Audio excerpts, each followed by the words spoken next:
Suggestion দেওয়া officer সাথে অনেক কিছু নিয়ে আসবে। সো আমরা চেষ্টা করবো যে আপনাদেরকে আমাদের ম্যাক্সিমামটা দেওয়ার। আসলে একটা সেমিনারে অ্যাটেন্ড করার মেইন থিমটা কি? থিমটা হচ্ছে যে আমি এসছি কেউ ক্লাউড কম্পিউটিং সম্বন্ধে জানেন না, উনি দেখতে এসেছেন যে ক্লাউড কম্পিউটিং কেউ জানেন। ওকে, তাহলে আমরা দেখি যে এজুরিতে আমাদের কি কি ফ্যাসিলিটি দেওয়া আছে, আমরা কিভাবে বেটার অপরচুনিটি নিতে পারি। কিন্তু সবার প্রথমে যেটা আসে ক্লাউডের ব্যাপারে সেটা হচ্ছে যে প্রাইস। আমি আসলে কতটুকু কস্টিং করতে পারছি। আচ্ছা, এখন এটার জন্য আসলে টেকনিক্যাল সেমিনার গুলোতে সবচেয়ে বড় সমস্যা কি জানেন? টেকনিক্যাল সেমিনারের সবচেয়ে বড় সমস্যা হচ্ছে খুব বেশি র কথাবার্তা। মানে সেখানের মধ্যে কোনো আপনার জোকস থাকে না, গল্পগুজব থাকে না। যেখানে দেখেন যে পার্টিকুলার টাইম পিরিয়ড পরে সবাই একটু বিরক্ত হয়ে যায়, বা একটা লং সেশন নিতে গেলে সেশনের মধ্যে দেখা যায় এই কনসেন্ট্রেশনটা হারিয়ে যায়। আমি ওই মাঝে মধ্যে একটু গল্প বলবো, যদি আপনাদের কোনো কিছু মনে হয়। হ্যাঁ, প্রথমে আমি আমার নিজের লাইফ নিয়ে গল্প করি যে আমি কিভাবে ক্লাউডে এসেছি, যেটা আপনারাও হয়তো আসছেন। এটা আমার পার্সোনাল করে অফ দা টপিক আজুরে, হ্যাঁ, অফ দা টপিক গল্প। আমার কম্পিউটারের প্রথম হাতে করে শুরু হয়েছিল 2000 সালে। 2000 সালে প্রথম যখন আমরা কম্পিউটার কিনি তখন আসলে নেটওয়ার্কিং জিনিসটাও খুব নিউ ছিল। তো আমি কম্পিউটারটা কেনার 5 মাসের মাথায় আমার পাশের বসে একটা ছোট ভাই আছে, সেই কম্পিউটার কিনেছে। কেনার পর আমরা চিন্তা করলাম যে কিছু একটা করা যায় কিনা, কারণ দুজনেই কম্পিউটার নিয়েছি, আমরা দুজন আলাদা আলাদা ভাবে ইউজ করছি, কি করা যায়। তখন আসলে গেমিং জিনিসটা খুব সবার মধ্যে চলছে। আমি আমি ওর সাথে কমিউনিকেশন করে চিন্তা করলাম যে আমরা একটা নেটওয়ার্ক কেবল টানি, যেটা আমাদের আমরা সরকারি ভাবে থাকতাম, তো উপরে ভেন্টিলেটর ছিল। এখন তো ভেন্টিলেটর কোথাও দেখা যায় না, আপনারা হয়তো দেখছেন। ভেন্টিলেটর দিয়ে কেবলটা টেনে নিয়ে ওর পাশে কম্পিউটার নেটওয়ার্কের পোর্টের মধ্যে যেটা লাগিয়েছে, ওটা পিয়ার নেটওয়ার্ক করে সবাই এই যে ক্রস কানেকশন। এটা করে আমরা আসলে মেইন থিমটা ছিল যে ফিফা 98 ছিল, আপনারা খেলছেন মনে হয়। ফিফা 98 থেকে নেটওয়ার্কের মাধ্যমে আমরা খেলতে পারি কিনা সেটা একটু দেখি। ওইটা ছিল আমার প্রথম টেস্টে প্রথমে সাকসেস চলে আসে। 98 এ দুজন খেলাধুলা করছি, একটা পাশে মাঝখানে একটা ওয়াল, একজন গোল দিতাম, সুন্দর করে ওয়ালে মারি দিতাম, আরেকজন গোল দিত, এরকম। এটা ছিল স্টার্টিং ফান। এরপরে চিন্তা করলাম যে আচ্ছা ঠিক আছে, যে আমাদের দুটো কম্পিউটার আছে, এই কম্পিউটারের মধ্যে আমরা ফাইল শেয়ারিং কিভাবে করতে পারি। সেখানে আমরা মুভি শেয়ার করছি, গান শেয়ার করছি, এটা আজকে এখন একটু নর্মাল ব্যাপার। কিন্তু তখন ওই জিনিসটা অনেক বিশাল আমার জন্য ছিল, আমার জন্য ছিল, কারণ এটা ছিল আমার স্টার্টিং। এরপরে কি হলো, 2010-এ এসে আমি চিন্তা করলাম যে ঠিক আছে, এখন মুভিটা যদি কোনোভাবে আমার মোবাইল স্ক্রিনে আনা যায়।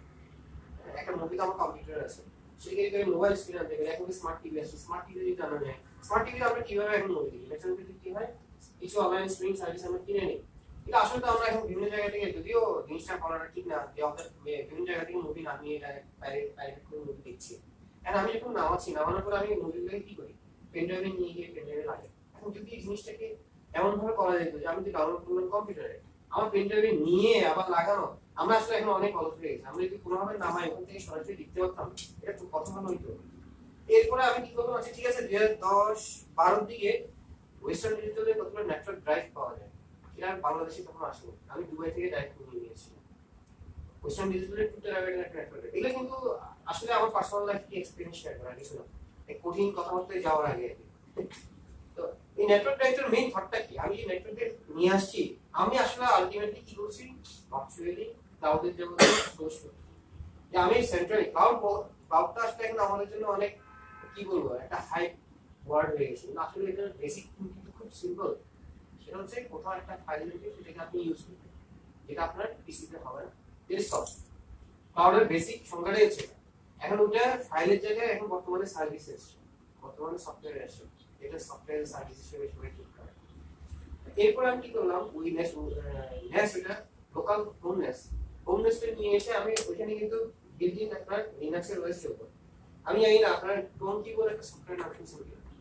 টোনকি সফটওয়্যারটা এমনিতেই পাওয়া যায়, আপনি কিনে নিয়ে উইন্ডোজ সফটওয়্যার, উইন্ডোজের কম্পিউটারে ইনস্টল করতে পারেন। করার পর আপনার যদি ফোল্ডার দেখা যায়, ওইখানে যদি কোনো মুভি থাকে, সে সরাসরি নেটওয়ার্কে আপনাকে সাপোর্ট দিয়ে দেবে, ডিএলএন টেকনোলজি বলে থাকে। তো আপনি যে কোনো টিভি থেকে, যে কোনো মোবাইল থেকে আপনি সরাসরি বসে আপনার কম্পিউটার যদি চালু থাকে, আপনি মুভি দেখতে পারেন যে কোনো জায়গায়, আপনার লোকাল নেটওয়ার্ক, ওয়াইফাই নেটওয়ার্কের মধ্যে। এই যে সুবিধা হচ্ছে কি, আবার সুবিধা হচ্ছে যে আমি মুভিটাকে যে কোনো এক জায়গায় জাস্ট ডাউনলোড করে রাখতেছি, সে ওটাকে সরাসরি স্ট্রিমিং করা শুরু করছে, আপনি যে কোনো জায়গা থেকে দেখতে পাচ্ছেন। এখন আমরা কি করি, মুভি দেখতে পাচ্ছি যখন, এখন আমার চিন্তা করলে ঠিক আছে, গানটা শুনতে পারলে কথা ভালো হতো। টোনকি কিন্তু সেই ফ্যাসিলিটি আছে, ছবি দেখতে বলে কত ভালো হতো, আমার মোবাইলে সবসময় ছবি থাকে থাকে না। এখন ব্যাপারটা হয় কি, ধরেন আমার কাছে অনেকগুলো গ্যাজেট আছে, প্রত্যেকের বাসায় এরকম 4টা 5টা 6টা করে, এখন অনেকগুলো ছবি থাকে, এই ছবিগুলোকে আমরা চাই কি শেয়ার করতে। হয় আমাদের এখানে একটা ফ্যামিলি গ্যাদারিং হচ্ছে, ফ্যামিলি গ্যাদারিং এর মধ্যে আমরা কি করতেছি, ধরেন ফ্যামিলি পিকচারগুলো কন্টিনিউয়াসলি দেখাচ্ছি, বিভিন্ন অনুষ্ঠানে গেলে আমরা দেখি না। এখন যদি এই জিনিসটাকে আমরা সেন্ট্রালি কোথাও করতে পারি, তাহলে এটা আমাদের জন্য ভালো না। ওই টোয়েন্টি অ্যাপ্লিকেশনের মধ্যে এই অপশনটা আছে, তিনটা জিনিস ও একসাথে সরাসরি সার্ভিস দেয়, একটা হচ্ছে সাউন্ড, একটা হচ্ছে মুভি, একটা হচ্ছে ছবি। এই ছবির ফেসিলিটিটা আমি তখন 2012-13 তে ইউজ করতেছি। এখন আমরা কি করি, এই যে মোবাইলের মধ্যে আমাদের গুগল ক্লাউড যেটা আছে, গুগল ক্লাউডের মধ্যে আমরা আমাদের সবচেয়ে বড় ফেসিলিটি কি, আমাদের কন্টাক্ট ডিটেইলসটা সরাসরি আপলোড করে দিই। আমরা কত মানে মোবাইল আগে হারিয়ে গেলে আমাদের সবচেয়ে বড় টেনশন মোবাইলে ছিল না, হারিয়ে আমার সব কন্টাক্ট চলে যাচ্ছে। আমাদের মানিব্যাগ যখন চুরি হয়ে যায়, আমরা কিন্তু মানিব্যাগের কথা চিন্তা করি না, টাকার কথা চিন্তা করি না, আমরা চিন্তা করি আমাদের ক্রেডিট কার্ড ছিল, আমাদের এখানে কাগজপত্র ছিল, যেগুলো খুব জরুরি।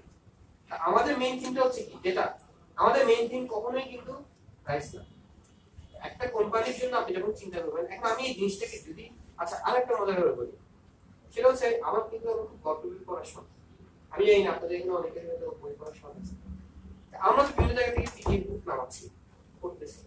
এখন এই এত কিছু আমি যখন স্ক্রিন করা শুরু করছি, আমি চিন্তা করছি তাহলে বুকটাকে আমি স্ক্রিন করা যাবে।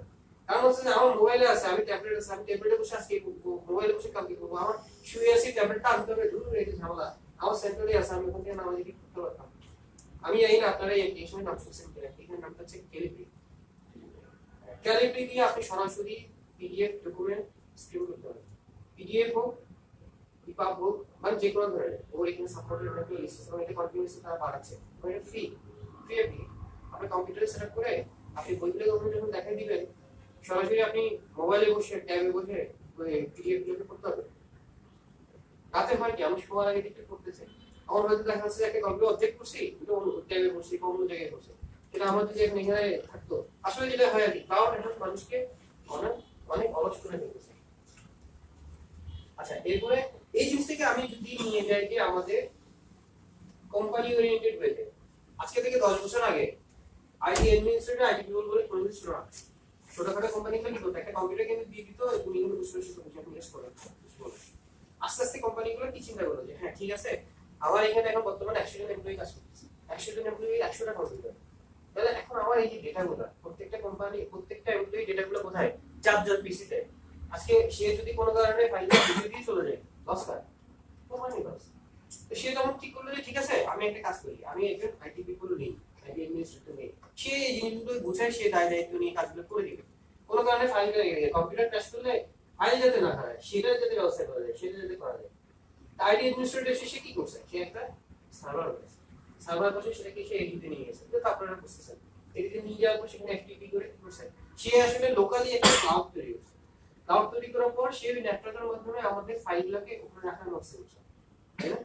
আমার কোম্পানির ডেটা এখন তখন কি হলো, সেন্ট্রালি চলে আসে। আর আলটিমেটলি আমি যখন ক্লাউডে যাচ্ছি, আমার কিন্তু এক্সপেন্সেস এডিশনাল বাড়ছে, কিন্তু কখনোই কমছে না। দিনকে দিন আমি টেকনোলজিতে আপগ্রেডেশনে যাব, আমার খরচ বাড়বে, কিন্তু ফ্যাক্টরটা হচ্ছে যে আমরা আমাদের ডেটা যেটা আছে, ডেটা সিকিউরিটির সাথে, ডেটার সাথে আমরা কি টাকা পয়সার তুলনা করতে যাবো, এটা হচ্ছে ফ্যাক্টর। ক্লাউড আসলে সব কোম্পানি যে অ্যাকসেপ্ট করতে পারবে তা না, কিন্তু আপনার যখন এখন আমি একটা পার্টিকুলার এনভায়রনমেন্ট থেকে, ব্রাঞ্চ থেকে আমি যদি পুরো কান্ট্রি ওয়াইড যাই, তখন কি আপনার এবিভি অ্যাক্টিভিটি হবে? তখন কিন্তু হবে না।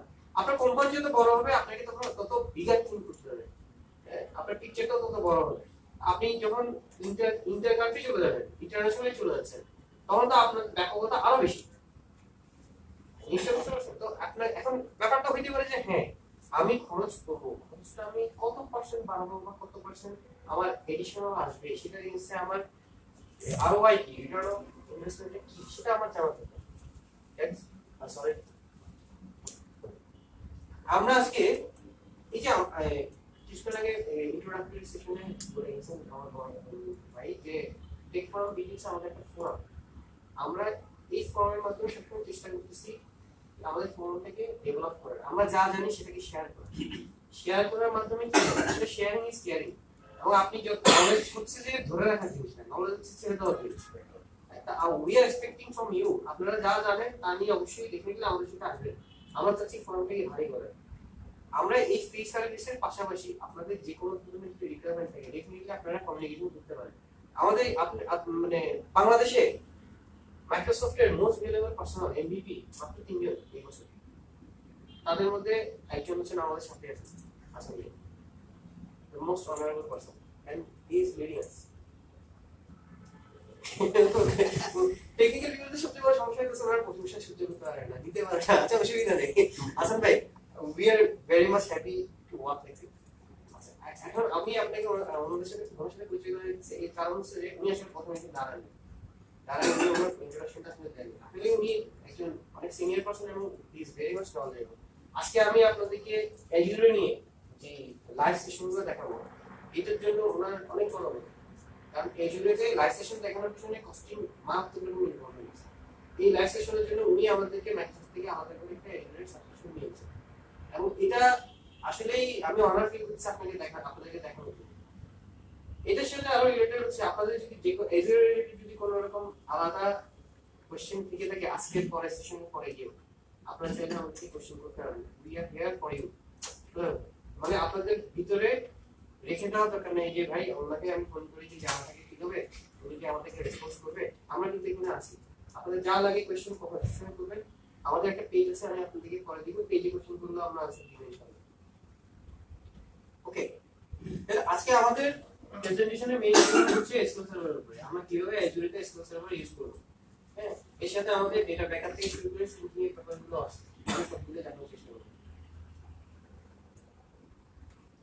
আমার পরিচয় হচ্ছে, আমার নাম হচ্ছে জানাতুল গায়েব, বাট নিকনেম হচ্ছে ইমরান। সবাই আমাকে ইমরান নামে মোটামুটি, যেটা হয় আর কি, আমার আব্বা আম্মা আমাদের সময় নামের সাথে নিকনেমটাকে আলাদা করে রাখতেন, কখনোই নামের সাথে রাখতেন না। দেখা যেত যে এখন আবার সেটা ট্রেন্ড নাই।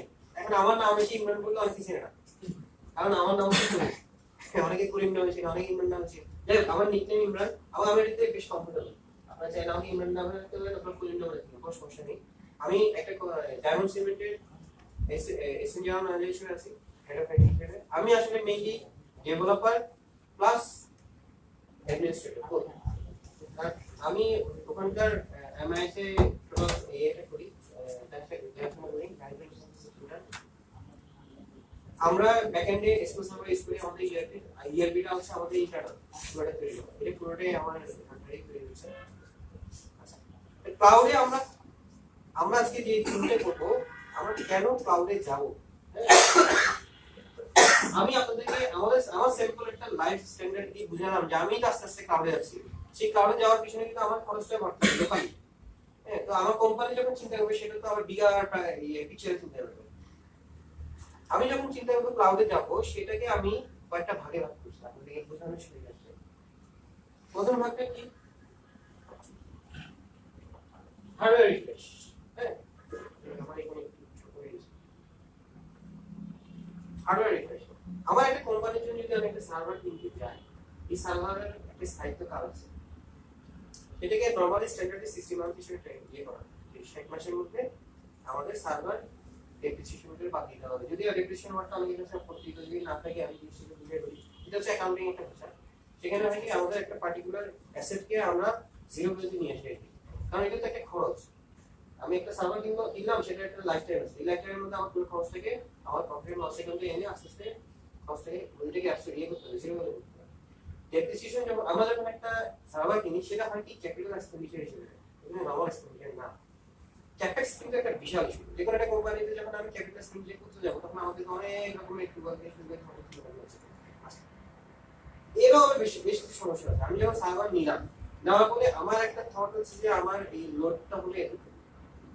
প্রথমে হয়তো দেখা যায় যে আমার সার্ভারে আমার কি করি 70% টার্গেট করি, 30% আমাদের কাছে সময় হাতে থাকে। হ্যাঁ, ওভার দ্য টাইম, 1 বছর 2 বছর পরে আমাদের ক্লায়েন্ট বাড়ে, আমাদের ইউজার বাড়ে, সেক্ষেত্রে কি হয়, এটা ওভারফ্লো করে। তখন আমাকে কি করতে হয়, আমার সার্ভারটা ফেলে দিতে হয়। হয়তো 2 বছর পরে খারাপ বেশি ব্যাড লাক হইলে 2 বছর পরে ফেলে দিয়ে নতুন করতে হয়। অথবা 5 বছর পরে গিয়ে ওটা আসলে এই সাইট থেকে চলে যায়, কিছু করা থাকে না। সার্ভার কি হয়, ওভার দ্য রান স্লো হয়ে আসে। আমার হার্ডওয়্যারটাও ওভার দ্য রান পারফরম্যান্স কমে আসে। যদি এটা হয়, তাহলে আমরা আমাদের ক্লাউডে যখন আমরা যাই, ক্লাউডে গেলে কিন্তু আমাদের এই ইস্যুগুলো আমাদের নাই। আমরা কি করতেছি, পুরোপুরি মাইক্রোসফটের উপর দায়িত্বটা দিয়ে দিচ্ছি। এজুরেতে যদি আমি যাচ্ছি, এটা বুঝতে গেলে অ্যামাজন কিনছি, নাহলে গুগল ক্লাউডে গেলে গুগল কিনছি। এতে কি হচ্ছে, আমার পারফরমেন্স নিয়ে কোনো টেনশন করার কোনো দরকার নেই। যদি কখনো আমার রিকোয়ারমেন্ট বাড়ে, আমরা কি করি, তো রিকোয়ারমেন্টটা জাস্ট বাড়াই দিই, আমাদের ওখানকার স্কেলিংটা আমরা তখন বাড়িয়ে নিচ্ছি। যদি আমার রিকোয়ারমেন্ট না থাকে, আমি কি করতেছি, কমাই নিয়েছি, আমার খরচটাকে কমাই নিয়েছি। এখন আপনি বলতে পারেন যে হ্যাঁ আমি আমার খরচকে কম্পেয়ার করবো কিভাবে। আচ্ছা, এর সাথে আমরা আরেকটা জিনিসে আসি।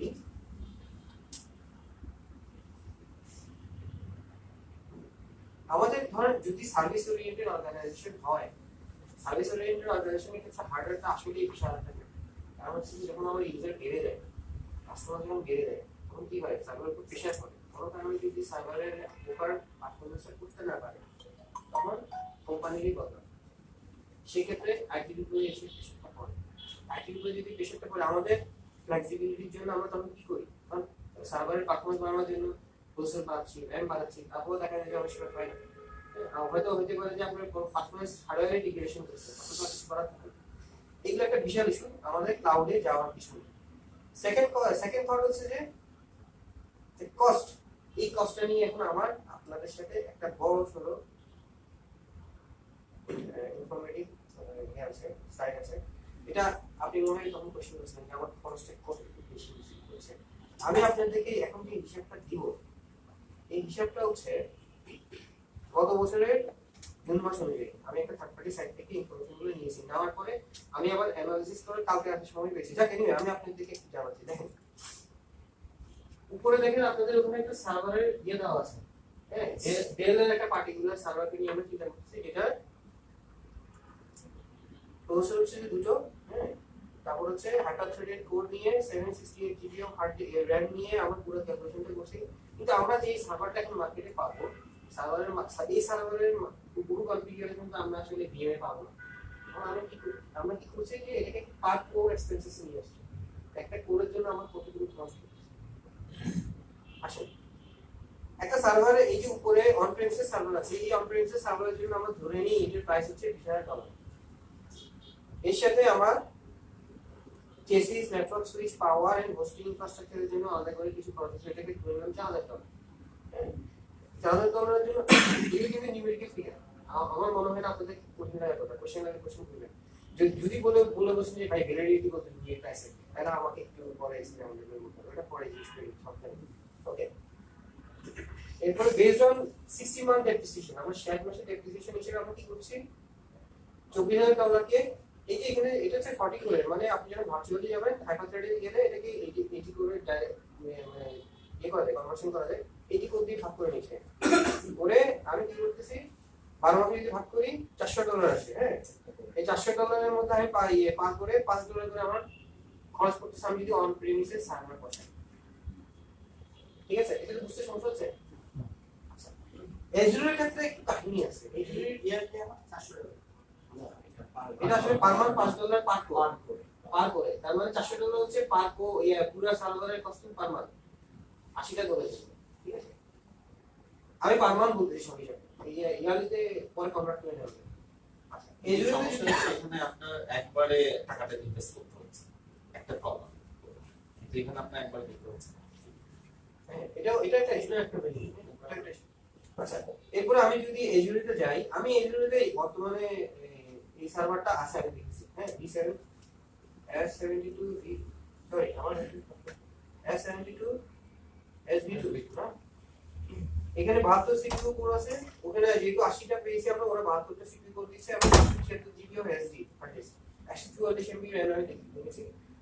ওটার আপনার এই 3 ইয়ার, মানে ওই একটা ফ্যাক্টর হচ্ছে কি, আপনি সার্ভারটাকে মাস্ট 3 বছরের জন্য নিতে হবে।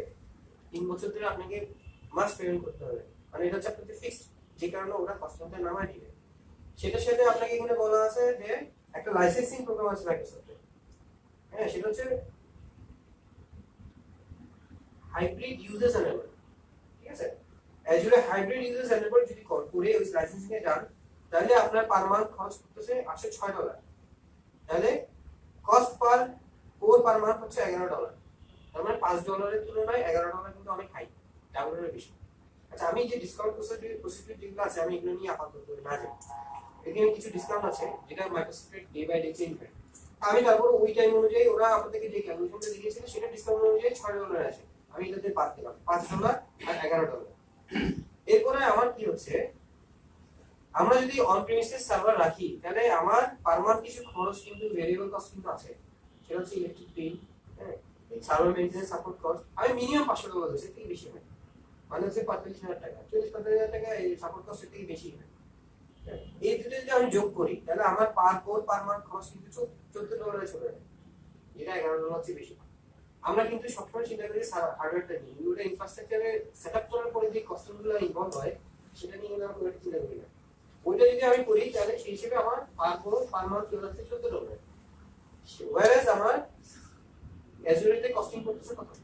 $11। না খরচ আরো বাড়বে তো, আরো বাড়বে, বিকজ আপনি যখন VMware কিনবেন ওটা লাইসেন্সিং আছে, না এই ভিএম নিয়ে যদি কথা বলছি আমি, কিন্তু ইয়ে নিয়ে না, মানে ওটা কি VM এটা ভিএম এই উপরে দেখেন ভিএম এটা ম্যানেজ, না অন প্রিমিসেস ছিল সেটার মধ্যে একটা VMware সফটওয়্যার রাখতে হবে।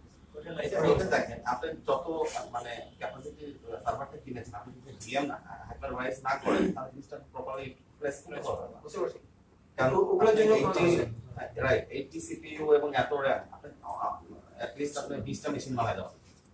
আমরা কিন্তু এই যে কস্টিংটা করতেছেন না সেটা কিন্তু আপনার এজুরের ক্ষেত্রে হইলেও আছে, আপনাকে ওখানে খরচটা লাগবে, যেগুলো কমন এক্সপেন্স সেগুলো আমি বাদ দিয়েছি। যেমন ওখানে উইন্ডোজ সার্ভার সেটআপের জন্য আপনার লাইসেন্সিং কস্ট আছে, সেটা ওখানেও আছে। এখানে স্পেশাল সেটআপ করতে গেলে লাগবে, ওখানেও লাগবে।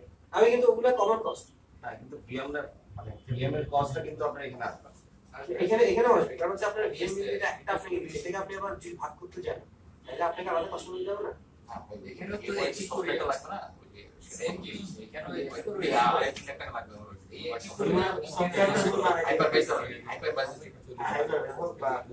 আচ্ছা তাহলে অসুবিধা নেই, তাহলে আপনার অ্যাড করে নেন, তাহলে আপনার কস্টিং তো আরো বেড়ে যাচ্ছে। ওকে, এরপরে আমি আসি, এখনো কিন্তু আমার $14 $11। হ্যাঁ, এখানে দেখেন আমরা কি করছি, এখানে আর কিছু সেটা হচ্ছে মাইক্রোসফট কি করতেছে, এজুরের জন্য আলাদা কিছু ফ্যাসিলিটি দিচ্ছে। ফ্যাসিলিটি কি হচ্ছে, আমরা যখন একটা উইন্ডোজ সার্ভার কিনতেছি, সার্ভারটার একটা পার্টিকুলার লাইফ টাইম আছে, ওই লাইফ টাইম নিয়ে কিন্তু আমাকে এজুরের সিলেক্ট করছে। এটা যেহেতু সফটওয়্যারটা হচ্ছে মাইক্রোসফটের, হ্যাঁ, মাইক্রোসফটের সফটওয়্যার হওয়াতে মাইক্রোসফট সফটওয়্যার তার দায়িত্বগুলো তাদের নিচ্ছে। আপনি এসকিউএল সার্ভার যদি নেন, এসকিউএল সার্ভার আপগ্রেডেশনের দায়িত্ব কিন্তু তাদের, ঠিক আছে। উইন্ডোজের সাপোর্ট সার্ভিসের দায়িত্ব কিন্তু তাদের, তারা সব সাপোর্ট সার্ভিস দিবে, সেটা সেই কস্টিংগুলো এখানে ইনভলভ। যেমন এই যে আমার এখানে থার্ড যেটা আছে, থার্ডের মধ্যে হচ্ছে যে মাইক্রোসফট ওনস দ্য সফটওয়্যার। এই ওনস দ্য সফটওয়্যার এগেইনস্ট আমার একটা কস্টিং অ্যানালিসিস আছে, এখানে যেটা মাইক্রোসফট দিয়েছে। এই দেখেন আমি যদি উইন্ডোজ সার্ভার লাইসেন্সিং করি, হ্যাঁ, উইন্ডোজ সার্ভার লাইসেন্সিং করলে ওরা টু কোরের জন্য যে প্রাইসিংটা রাখে, ওরা ভিএম এর জন্য তারা দেখেন এখানে $28 টু কোরের জন্য নিচ্ছে, আর আপনার ভিএমএ গিয়ে তারা প্রাইসিং করছে $14, তাও 8 কোরের জন্য, নট 2 কোর। তাহলে ওই $14 আপনি 8 কোরের প্রায় $2 এর কাছাকাছি খরচ। সেখানে হচ্ছে যে আপনার যদি $28 করে পার টু কোর কিনেন, $60 হচ্ছে আপনার পার কোর কস্ট। মাইক্রোসফট চাচ্ছে যে আপনারা সবাই ক্লাউডে আসেন, ওরা খরচটা অনেক কম রাখতেছে। আচ্ছা, এর সাথে আরেকটা জিনিস আমি মেনশন করতে ভুলে গেছি, এই ফ্যাক্ট দেখার পর মনে হচ্ছে, সেটা হচ্ছে আপনার সার্ভারটা আপনি যখন নিচ্ছেন, সার্ভারটা কিন্তু ফিক্সড কস্ট, মানে হচ্ছে আপনার যে $5 করে যেটা খরচ হবে বা $14 করে যেটা খরচ হবে সেটা কিন্তু কন্টিনিউয়াসলি হতে থাকে, আপনি ইউজ করুন অথবা না করুন। এজুরের মধ্যে সবচেয়ে বড় সুবিধা হচ্ছে স্কেল। আপনি যদি কস্টিং থেকে আপনার ইউজের কভার নিয়ে আসতে পারেন তাহলে আপনার খরচ কিন্তু কমবে না, তার মানে আপনার খরচ কমে আসবে। আপনি নরমালি ক্যালকুলেশন করে দেখা যায় যে আমি নিজে যখন আমার অফিসিয়াল সার্ভার কিনছি, আমি ক্যালকুলেশন করে আমি 50% থেকে 60% এডিশনাল ধরে রাখছি, কারণ হচ্ছে আমাকে নেক্সট 2-3 বছরের বা 5 বছরের একটা চিন্তা করতে 30% আমার যদি এখন 30% আমি অ্যালোকেশন রাখি, 30% আমার এখন 70% হচ্ছে, এটা 5 বছরের পর 2 বছর তো যাবে। আমি কি করি তখন 60% 40% থেকে 30% আবার টার্গেট করি। এবার যদি সবাই ভাই কি ইন্টারন্যাশনালি 35% ক্যালকুলেট করি, বাকি 65% তার লাইন থাকে। আপনি ভিএমএ গিয়ে এই 65% কস্টিং কিন্তু আপনি কমাতে পারতেছেন। আপনি স্কেলিং করে খরচটাকে ইউজ অনুযায়ী কমায় নিয়ে আসতে পারছেন, তাহলে আপনার এখানেও কিন্তু অনেক কস্ট বেনিফিট হচ্ছে। লজিক বুঝা যাচ্ছে? আচ্ছা, আমার কস্ট বেনিফিট নিয়ে তারপর কোশ্চেন আছে। তাহলে আমাদের এই তিনটা জিনিস, হার্ডওয়্যার রিফ্রেশ সেটা আমাদের জন্য পজিটিভ, আমরা এক্সপেন্সেস সেটার দিক দিয়েও আমরা এজুরেদের পজিটিভ, আর মাইক্রোসফটের সফটওয়্যার বিভিন্ন রকম সার্ভিস লেভেল তারা দিচ্ছে, সেখানেও আমরা পজিটিভ। আচ্ছা, গ্লোবাল ফুটপ্রিন্ট এন্ড রিডান্ডেন্সি, এটা হচ্ছে একটা বিশাল ব্যাপার।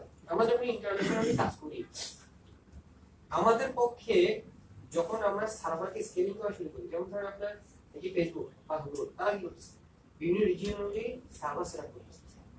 এতে কি হয়, আমাদের কস্টিংটা কিন্তু অনেক বেড়ে যায়। প্রত্যেকটা জন্য আলাদা মেইনটেনেন্স, প্রত্যেকটা জন্য আলাদা মেইনটেনেন্স, এগুলিতে কিন্তু ওখানে গ্লোবাল করার অপশন আছে। কস্টিং কিছুটা বাড়বে আপনার, কিন্তু এত বেশি হবে না। এবং তারা বর্তমানে ওয়ার্ল্ডের 54টা মতো ডাটা সেন্টার আছে। 54টা ডাটা সেন্টারে বিভিন্ন জায়গায় ওরা যে ফ্লেক্সিবিলিটিটা আমাদের দিতে পারে, সেই ফ্লেক্সিবিলিটিটা কিন্তু আমরা নিজেরা চাইলে আগ বাড়াই করতে পারবো। কারণ আমাদের টেকনিক্যাল নোলজ থাকতে হবে। আবার এখানে হচ্ছে একদম টেকনিক্যাল নলেজ ভালো, তো এখানে টেকনিক্যাল নলেজ যদি ভালো না হয়, তাহলে আমাদের কি হচ্ছে, ব্যালেন্সটা হচ্ছে না। মাইক্রোসফটের জাস্ট একটা অপশনটা একটু চেঞ্জ করে দিয়ে যদি আপনি গ্লোবালে নিয়ে যান, সঙ্গে সঙ্গে কিন্তু আপনি ডিস্ট্রিবিউট হয়ে গেছেন, আপনি একটা স্ট্যান্ডার্ড চলে আসে। ফিফথ হচ্ছে মার্কেট ডিমান্ড। এখন বর্তমানে কন্টিনিউয়াসলি কিন্তু আপনার ক্লাউড বেজ, উনি বলেন যে আমাদের স্যাক্টিতে ওটা কিন্তু ওরা কিন্তু বলেছে যে আমাদেরকে এজুকেটে অ্যাক্সেস দিতে হবে। তো গ্লোবাল ডিমান্ড কিন্তু আস্তে আস্তে আস্তে আস্তে বাড়তেছে। এবং কেন এসকিউ সার্ভার আমরা যাচ্ছে, আমি সেখানেও কিছু করে আপনাদেরকে লাইভ দেখাবো। আসলেই অসাধারণ ওদের পারফরম্যান্স। বাস টেস্টের মধ্যে কি জানেন, কি জানেন কিছু বাস টেস্টে কি জিনিস? ওকে, আমার কোম্পানিতে আমি হচ্ছে কি পারসন, আমার মাথার ভিতরে যে নলেজটা আছে সেই নলেজটা কিন্তু সবার কাছে নেই। এখন আল্লাহ মাফ করুন, বাস টেস্ট বলতে বুঝতে আমি অফিসে গেলে বাস চালাই করে মারা গেলাম, তো কি হবে? আমি আজকে বাদে কালকে কোম্পানি থেকে চলে গেলাম, তাহলে কি হবে? আমার কোম্পানির জন্য এটা একটা বেসিক লস, তাই না? কারণ আমি নলেজ নিয়ে চলে আসছি, নলেজ ইজ দ্য পাওয়ার সব জায়গায়। আপনি যখন মাইক্রোসফটকে আজুরিকে যখন দায়িত্বটা দিবেন, সেই দায়িত্বটা সেটা নিয়ে আপনাকে একটা টেকিং করতে হবে, ঠিক আছে? পুরো দিয়ে ক্লিয়ার হচ্ছে, আজুরি পুরো রেসপন্সিবিলিটি নিয়ে আছে, তাদের আপনাকে পাঠানোর দেওয়ার দায়িত্ব তার মাইক্রোসফট। এদিক দিয়ে কোম্পানি কিন্তু বিশাল একটা, এটা কি বলবো, নন ফাইন্যান্সিয়াল বেনিফিট পাচ্ছে। যদি আইটি পার্সনের জন্য এটা একটা we like to be proud. আচ্ছা, এরপর হচ্ছে who is to blame? SLA তো বুঝেন সবাই, সার্ভিস লেভেল এগ্রিমেন্ট। SLA তে কিন্তু আপনার আপ পয়েন্ট সম্বন্ধে একটা দেখা থাকে, 90% 99% আপনি থাকতে আপফ্রন্ট। মাইক্রোসফটের এজুরিতে যখন আপনি যাবেন, এই SLA তে এই অপশনটা আপনারা থাকবে, আপনি কিন্তু মাঠে যাবেন কিছু দিলে মাইক্রোসফট যখন এইসব জায়গায় থাকার একটা সুবিধা হচ্ছে যে রেসপন্সিবিলিটি মাইক্রোসফট এজুরির উপরে চলে গেল। নরমালি তাদের ডাউন হয় না, কিন্তু ডাউন হয় না বলতে কি, ডাউন কি হবে না, এটা তো আর কেউ বেনিফিট দিয়ে বলতে পারছে না। ডাউন হলে কি বলতে পারতেছেন আপনি? Data centre down. Data centre Microsoft, যে কোনো বড় বড় বিগ কোম্পানি মাইক্রোসফট ওয়ার্ডটা দেখলে তারা চিন্তা করে যে না ডেফিনেটলি এখানে একটা ক্রিয়া কিছু হয়েছে, যেটা আসলে আনএক্সপেক্টেড। সো এই অ্যাসেম্বলি হচ্ছে তাহলে কি হচ্ছে, কোম্পানি বেনিফিট হচ্ছে। Okay, management and control panel. Microsoft এজুরের মাধ্যমে কি করতে পারে, একটা বিশাল ওয়েব ড্যাশবোর্ড চাইলেই আপনারা যে কোনো মুহূর্তে যে কোনো জায়গায় যে কোনো রকম চেঞ্জ করে দিয়ে কি করতে পারতেছেন, নিজেদের কমফোর্টেবল এরিয়া নিয়ে আসতে পারতেছেন। যখন আপনার কাজের ওয়ার্কলোড বেড়ে যাবে, তখন আপনি সিপিইউ বাড়া দিবেন, যখন কমে যাবে তখন সিপিইউ কমায় দিবেন, আপনার কস্টিং উঠানো করতেছে। এখন আপনাকে শুধু একজন এজুরে স্পেশালিস্ট হায়ার করতে হবে, বাকিগুলো সব মাইক্রোসফট করে দিয়েছে। এই 8টা পয়েন্ট নিয়ে আমি যেটা বললাম, আপনাদের কি এর মধ্যে কোনো কোশ্চেন আছে? ওকে, এখানে যদি উইন্ডোজ সার্ভার যে একটা ভিএম ক্রিয়েট করা হয়, ওটার জন্য আলাদা লাইসেন্স সবাইকে চেক করে দেবেন, উইন্ডোজ লাইসেন্স নিতে হবে।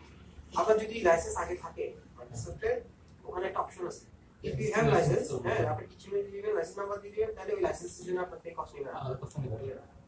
ঠিক আছে, এসকিউ সার্ভারের ক্ষেত্রে পুরো সেম, তখন কিন্তু কস্টিং আরো কমে যায়। আমরা যে ডিসকাউন্ট সেন্টারটা আছে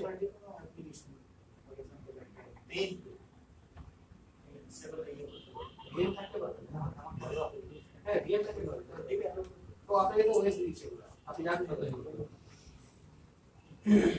সো অ্যাজুর নিয়ে কাজ করতে হলে টাকা পয়সা কিছুগুলো ভালোভাবে জানতে হবে। এটা আমি আপনার এই যে কিছুক্ষণ আগে এই একটা কথা বলছি, এখানে কস্টিং এর ক্ষেত্রে Azure Hybrid Users General এই ওয়ার্ডটা কিন্তু খুবই সেনসিটিভ। এই ওয়ার্ডটাকে আপনারা ফোকাস করে অনলাইনে গিয়ে সার্চ করবেন। Azure Hybrid ইউজেস এটার কারণে আপনার কস্টিং 40 থেকে 50% হয়ে যাবে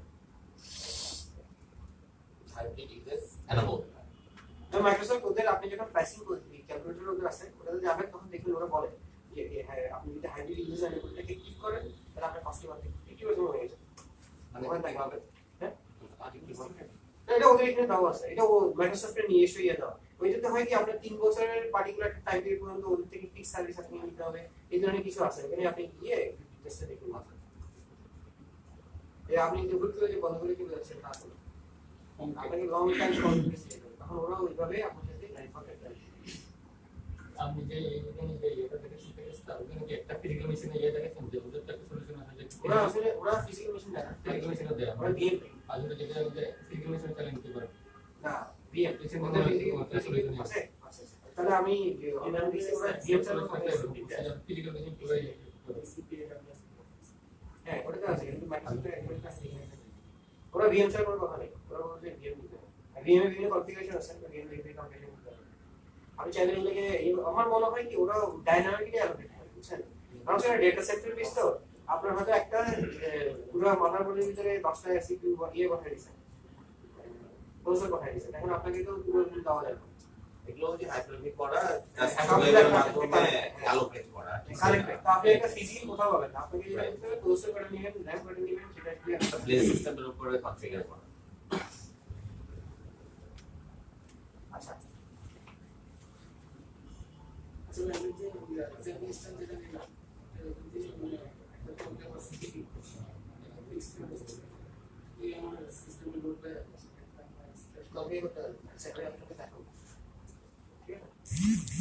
আসি আমরা অ্যাজুর এসকিউএল আমরা একটা স্ট্যান্ডার্ড সিঙ্গেল ডেটাবেস বানাই দেখব কিভাবে আমরা এসকিউএল এর মধ্যে সেটআপ করতে পারি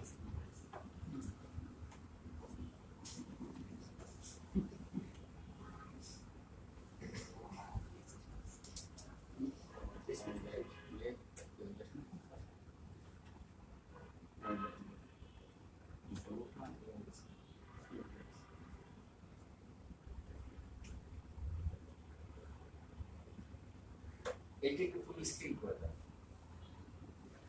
আমার এখানে কি লেখা আছে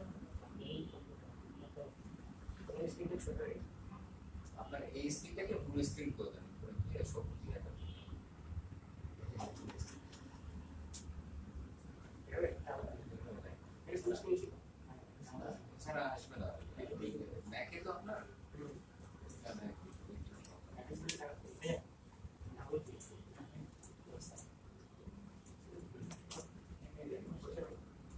আচ্ছা ওকে আমি এইভাবে করে একটু নাড়াচাড়া করে দেখাতে পারবো ওকে এটা হচ্ছে আমাদের অ্যাজুরের প্রোডাক্ট হ্যাঁ সেই প্রোডাক্টের মধ্যে আমাদের এখানে বিভিন্ন রকম সার্ভিস মাইক্রোসফট অ্যাজুরে আছে এটা যারা অ্যাজুরেতে পুরো ঢুকছেন দেখবেন ওদের মেসি লেভেলের সার্ভিস চাল সবই এখানে পাওয়া যায় আমাদের আজকে মেইনলি হচ্ছে দুটো জিনিসের উপর একটা হচ্ছে অ্যাজুরে এসকিউএল করে দেখাবো আর স্টোরেজ অ্যাকাউন্টস অ্যাজুরে এসকিউএল যদি আমরা এটা তৈরি করতে চাই তাহলে আমরা একটা অ্যাজুরে এসকিউএল উপরে ক্লিক করি এটা আমি ড্যাশবোর্ড থেকে সরাসরি চলে গেছি আপনি যদি ড্যাশবোর্ড থেকে সরাসরি যেতে না চান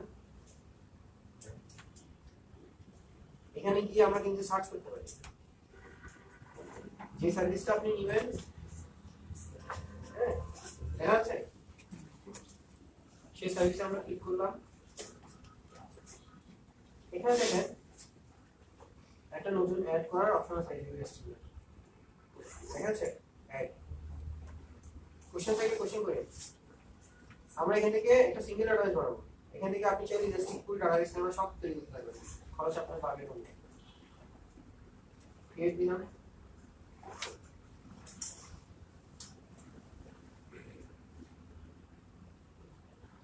এই যে আমি কিছুক্ষণ আগে আপনাদের স্পন্সরশিপের কথা বললাম না যে উনি স্পন্সর করছে দেখেন মাইক্রোসফট এর স্পন্সরশিপ এটা হচ্ছে আপনার subscription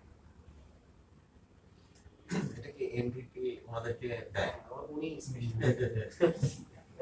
most valuable professional gift দিয়েছে এরপরে ক্রিয়েট নিউ আমরা রিসোর্স তৈরি করতে রিসোর্স নিয়ে আমরা অলরেডি শুনছি কথাবার্তা আমরা চাইলে রিসোর্স তৈরি করতে পারি অথবা আমি এখানের মধ্যে রেসপন্স ডেট তৈরি করা আছে এর কিছু না এখানে ক্রিয়েট নিউ দিয়ে খুবই সিম্পল জিনিস একটা নাম দিয়ে দিতে কিছু না কোনো কাজ নেই আমরা স্পন্সর আরজির মধ্যে রেখে দিচ্ছি এটা আমরা একটা ডেটাবেসের নাম দিব আমাদের ডিবি টেস্ট ডিবি 01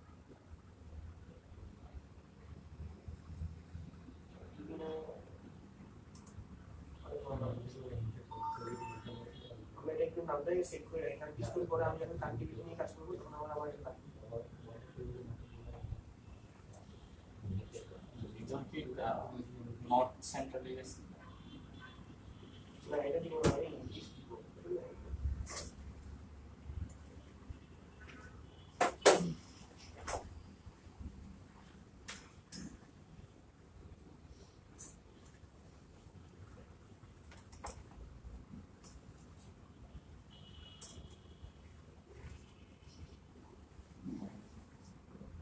আচ্ছা এখানে একটাই সেন্টার আছে, নর্থ সেন্ট্রাল ইউএস, এখানে চাইলে আপনার ওরা ওই সাবস্ক্রিপশন জন্য একটাই আছে। হ্যাঁ আপনি চাইলে এখানে অনেকগুলো পুরো 54টা ওদের যে ডাটা সেন্টার আছে দেখানো যায়, কিন্তু আবার অনেকগুলো অ্যাপ্লিকেবল হয় না।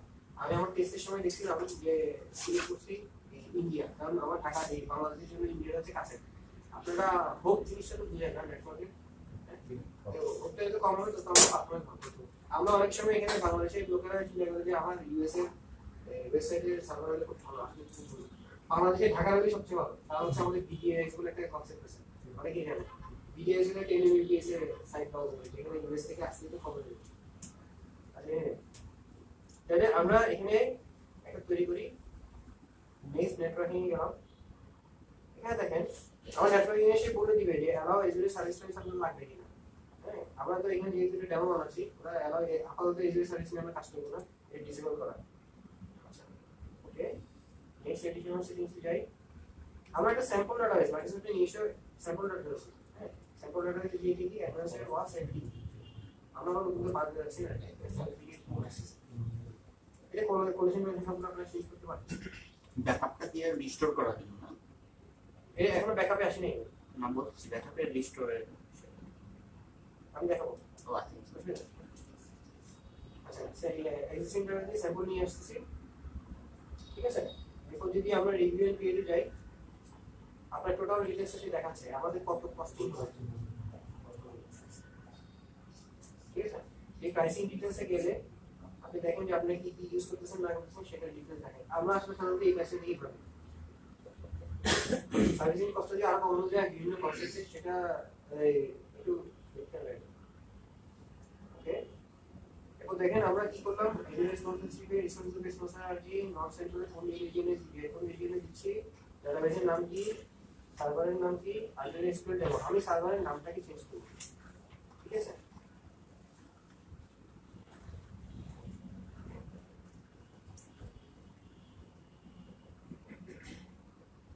এখানে ক্রিয়েট নিতে দেব, কারণ এই যে এসকিউএল ডেমোটা আছে সেটা আমি ইউজার লগইন অ্যাক্সেসে জানি না। ক্রিয়েট নিতে যদি চাই, এখানে আমাকে টার্গেট করে দিয়েছে আমার সার্ভারের নামটা কি হবে। ধরা যাক ইউনিয়ন এজুরে, একে অ্যাভেলেবল আছে কিনা সেটা দেখবো।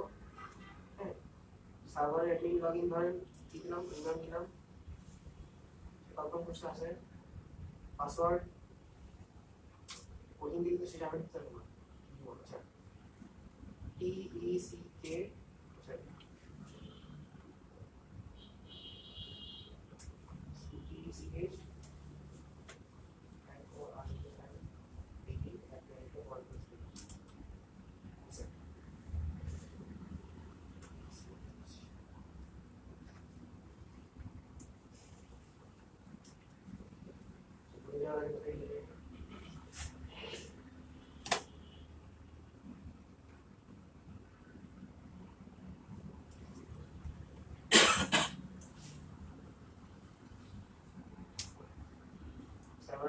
এই জিনিসগুলো আমি নিয়েছি কেন, আমরা আপনার এসএসএমএস থেকে অ্যাক্সেস করি,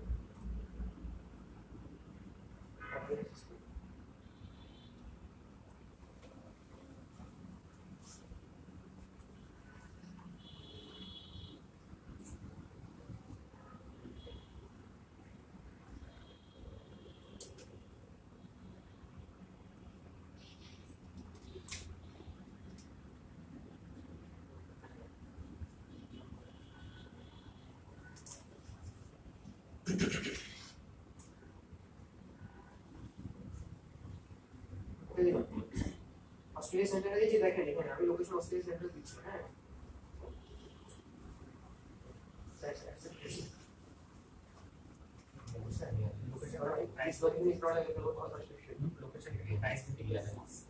খুব বেশি করে নাই করে খুব বেশি করে না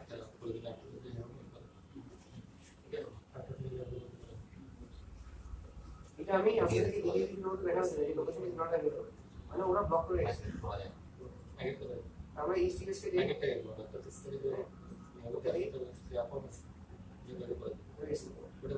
তাহলে আমরা একটা সার্ভার অ্যাড করে নিচ্ছি তাই না আমরা ডাটাকে শিফট করে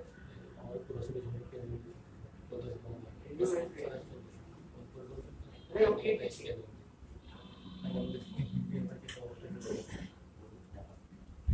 তাহলে দেখেন এই যে সার্ভার রেডি আছে your deployment is under way deployment লিখতে লাগবে না 2 মিনিটের মধ্যে হয়ে যাবে এই টোটাল সিনারিওর মধ্যে আপনাদের কার কোনো কোশ্চেন আছে খুব কি কমপ্লিকেটেড লাগছে করে দিন না ইভেন্টটা নিয়ে স্টুডেন্ট ডাটা দিয়ে তোমাকে বেশি লাগে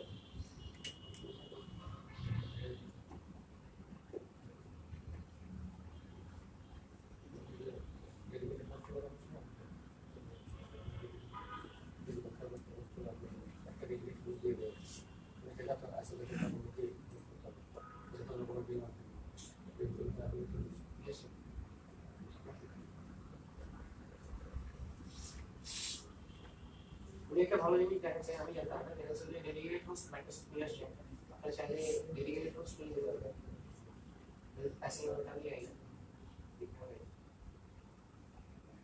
প্রাইসিং একটা বিরাট বিশাল লার্নিং টেকনিক্যাল থেকে প্রাইসিংটাই গেছে টেকনিক্যাল তো ইজি করে টেকনিক্যাল তো জাস্ট এই আমাদের আসাম ভাই তো আছে টেকনিক্যাল কিছু নাই তুমি সব আসাম ভাই কাছে প্রাইসিং অসুবিধা নেই আমরা টেক ফর অল গ্রুপ যারা আছি তারা আপনাদের জন্য আছে প্যাসেঞ্জার এর সবটা দিয়ে আমি আপনাকে কিছুক্ষণ পরে শেষে সেশন শেষে একটা ইমেল অ্যাড্রেস দিয়ে দেবো আগে কোশ্চেন দিন আর আমাদের পেজ যেটা আছে সেই পেজে আপনার একটা কোশ্চেন আর সবাই রিপ্লাই করতে পারবে আজকে থাকলে আমি সবার জন্য উপকার ডিসকাউন্ট পাওয়া যাবে ফেসবুক সরি ফেসবুক গ্রুপে কোশ্চেন একেবারে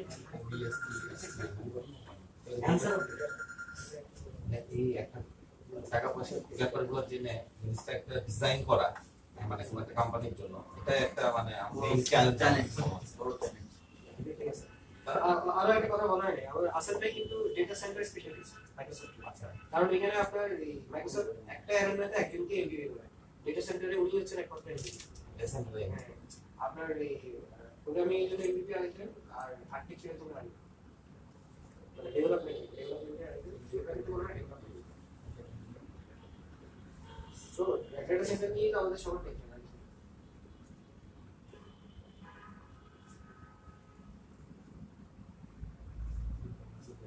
ডেটা সেন্টার টপিক কভার করে ভাই চাপেন ভাইকে আমরা কিছুক্ষণ পর তুলে দিব তখন আপনার কোশ্চেনগুলো সব বুঝাই রাখবেন ঠিক আছে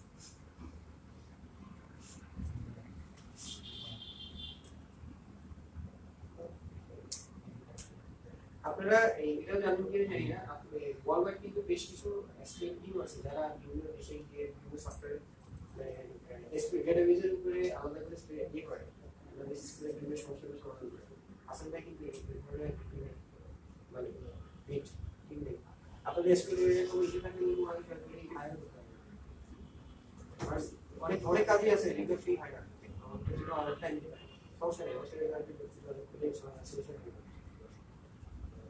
অলরেডি উনি বেশ কয়েকটা কাজ করছেন আমি বেশ ভালোভাবে সমাধান দিই আর যদি আলাদা কোনো আপনাদের ট্রেনিং সেশন টেশনও লাগে উনি করে নিতে পারবেন উনি আসলে এই যে লাস্টে আপনার সাথে যেমন থাকি কোথায় করেন এই যে ডিপ্লোমেন্ট ইজ কমপ্লিট ওকে আমরা কিছুক্ষণ গল্প করলাম আমরা কি আছে তাহলে আমি এখন আমার ডেটাবেসটা তৈরি হয়ে আপ হয়ে গেছে আমি এখন কি করতে হবে ডেটাবেসটাকে আমার কাজ হচ্ছে অ্যাক্সেস করা যদি অ্যাক্সেস করতে হয় তাহলে আমি কোথায় যাচ্ছি এখন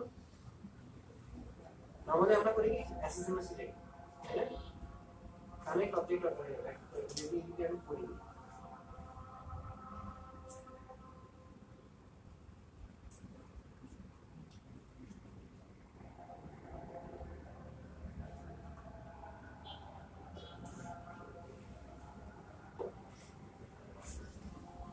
এখানে বুঝতে কি কার কোনো প্রবলেম আছে?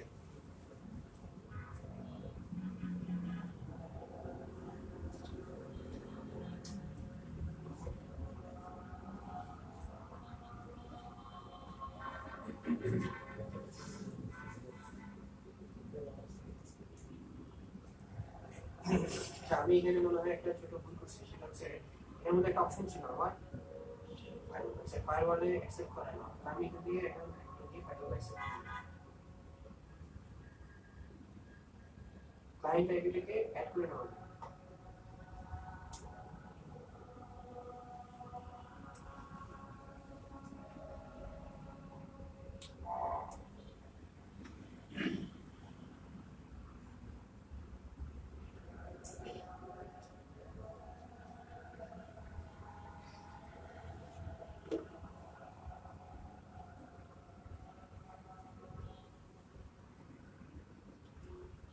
এখন ভাই আপনি যদি এখানে অ্যাক্সেসটা দিয়ে দেন আপনি বের হবে না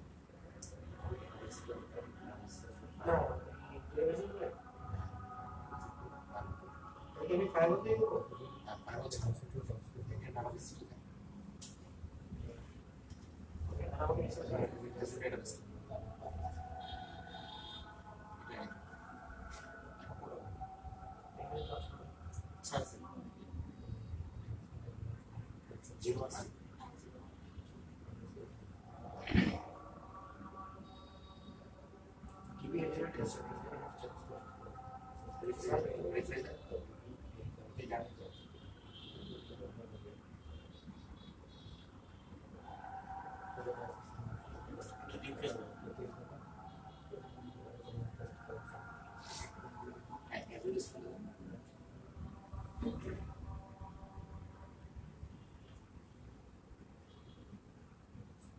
সাবস্ক্রিপশনটা বেরিয়ে করে তিন দিন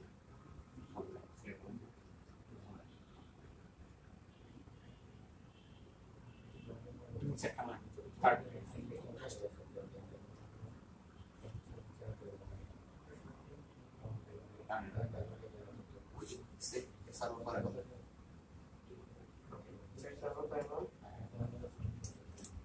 ফায়ারওয়ালটা অন আছে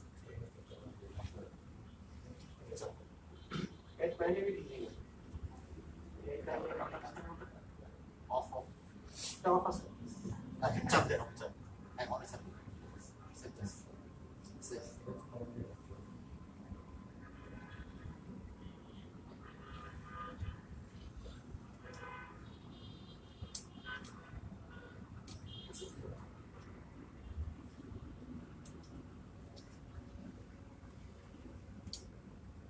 চলে আসো তাহলে ফায়ারওয়াল সেট করতে হইলেও আমি শিখে গেলাম। ওকে আমরা কিছুদিন আগে ডেটাবেজে কিন্তু বাই ডিফল্ট একটা স্যাম্পল ডেটাবেজ নিয়ে আসি। হ্যাঁ এই দেখেন মাইক্রোসফট এর স্যাম্পল ডেটাবেজে সবগুলো কিন্তু এখানে চলে আসে। এখন অনলাইনে ডেটাবেজে আপনারা কাজ করছেন না, অনলাইনে ডেটাবেজে ওদের পারফরম্যান্স আপনারা জানেন একটা চাপ দেওয়ার পর কতক্ষণ লাগে। আমরা যদি এখন দেখি এটা আমরা কিন্তু অনলাইনে কাজ করছি তাই না?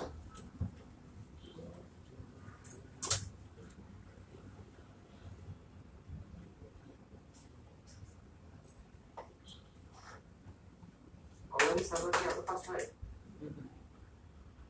তাহলে আপনার কাছে মনে হচ্ছে না আমরা লোকাল ডেটাবেজে কাজ করছি? সি দ্য ডিফারেন্স পারফরম্যান্স কতগুলো লো এর ব্যাপারটা না ভাই, কি জানেন আপনি ওই পাঁচটাও যদি দেন পাঁচটার মধ্যে থাকলো পাঁচটা কলাম আছে সেটা ক্লিক করার পরে সে কিছুক্ষণ ঘুরে আমার ঠিক এত সময় লাগে। আচ্ছা তারপর আমি ওটা দেখতেছি 295 টাকা, মানে আপনার মনে হচ্ছে যে আপনি লোকাল ডেটাবেজে কাজ করতেছেন এতটাই ফাস্ট আছে। আর এর থেকে যদি আমি আরো বড় কোনো ইয়ে সেন্স অর্ডারে গেলে আমার ভালো হবে না? কারণ দেখুন এটাতে গেলে আরো সময় বেশি লাগে না।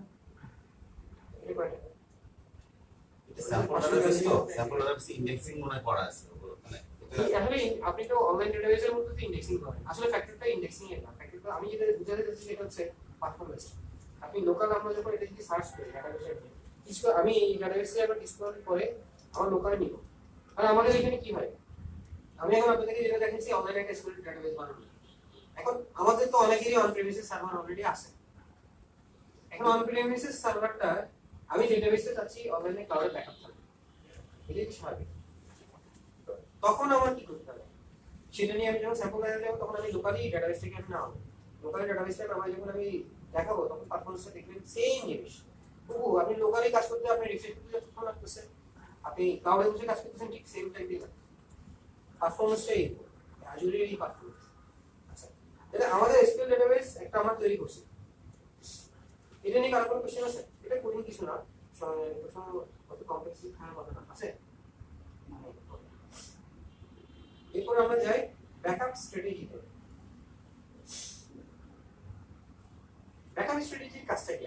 আপনাদের কি যারা অ্যাডমিনিস্ট্রেশন লেভেলে আছেন তারা জানেন যে ব্যাকআপেরও নিজস্ব কিছু স্ট্র্যাটেজি আছে। ট্রান্সফরমারের যে সমস্যা এখন বর্তমানে সবাই ফেস করছে, এর থেকে বাঁচার জন্য আমরা বেশ কিছু স্ট্র্যাটেজি মেনটেন করি। শুধু ওটা না, আমাদের ব্যাকআপ স্ট্র্যাটেজির মধ্যে তিনটে ডেফিনেটলি মিনিমাম ব্যাকআপ আপনাকে নিতে হবে, মিনিমাম। এরপরে আপনি ম্যাক্সিমাম যাবেন। একটা হচ্ছে আপনার অনসাইট, এটা আপনি লোকালি থাকবেন। একটা হচ্ছে ওই অনসাইট ব্যাকআপটাই আপনাকে পেনড্রাইভ বা হার্ড ডিস্ক বা সিডিতে ব্যাকআপ দিতে হবে। 3 নাম্বারটা হচ্ছে আপনাকে ওই পার্টিকুলার জায়গায় রাখতেই পারবেন না, অফসাইট রাখতে। অফসাইট মানে কি আপনি কি প্রতিষ্ঠান সিডিটি নিয়ে বাসা চলে যাবেন? এটা তো লজিক্যাল না। এখন এটা বলতে পারেন যে আমার অফসাইট দরকার, আমার কম্পিউটারে আছে, আমার সিডিটি আছে, আচ্ছা স্যার দুই জায়গায় আছে, আমার কম্পিউটার টেস্ট করে সিডিটি দিকে নাও। 3 নাম্বার প্রশ্নটা কেন? এটা কেউ দিয়ে দেয়। ধরেন আপনার যে অফিসটা আছে সেই অফিসে বসে বসে অফিস বসে বসে কোম্পানির লস হয়ে গেছে, এখানে 5-10 কোটি টাকা নাই হয়ে গেছে, কোনো সমস্যা নেই, আমার টাকা দিয়ে দিচ্ছে, আমি 100 কোটি টাকা যে ক্লায়েন্টের থেকে পাবো সেটাই একদম। ব্যাকআপ এত বেশি সেন্সিটিভ একটা জিনিস।